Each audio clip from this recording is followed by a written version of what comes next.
কিছু একটা রহস্য আছে। সে যাই রহস্য হোক, আজ আমরা এর শেষ দেখে ছাড়বো। হ্যাঁ, তারপর আমাদের যদি ভূতে ধরে?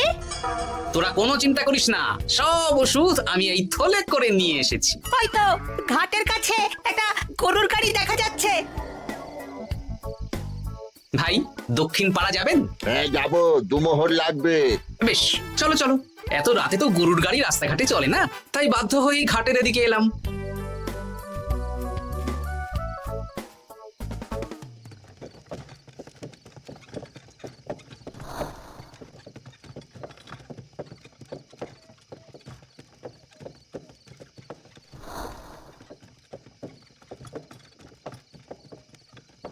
আচ্ছা, অন্য গলিতে নিয়ে আমাদের ভয় দেখানোর মতলব। হ্যাঁ, ঠিক আছে, এগুলো চুপি চুপি চাপিয়ে নে, আমিও পড়ছি।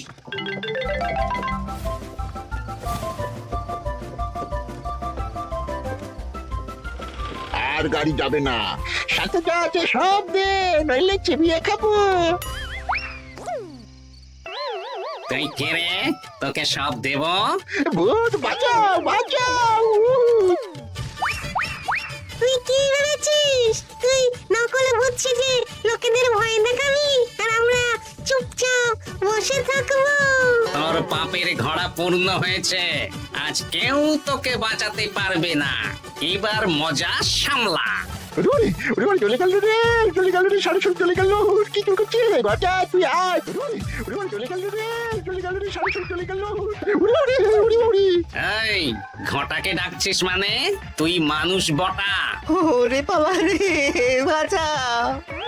তোদের ধরে নিয়ে যাব, কাল সকালে বিচার হবে।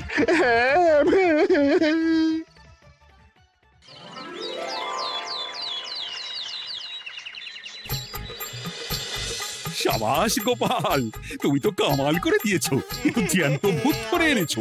আমি তো এদেরকে খুঁজছিলাম। হ্যাঁ, এরাই তো পেঁচোকে পাঠিয়েছিল মন্ত্রী মশাইয়ের বাড়ি চুরি করতে। হ্যাঁ, তার মানে গতকাল বটা আমি তোদের ছাড়বো না। সত্যি গোপাল, এবারেও তুমি বাজিমাত করে দিলে। আচ্ছা, তুমি একটু ভয় না পেয়ে এতে ধরলে কি করে? যখনই শুনলাম ভূত জিনিসপত্র সোনাদানা লুট করছে, তখনই বুঝতে পারলাম এটা ভূত না, মানুষ। তাই কাঁটা দিয়ে কাঁটা তোলার জন্য আমি আর আমার নাতি নাতনিরা ভূত সেজেই মানুষরূপী ভূতকে জব্দ করলাম।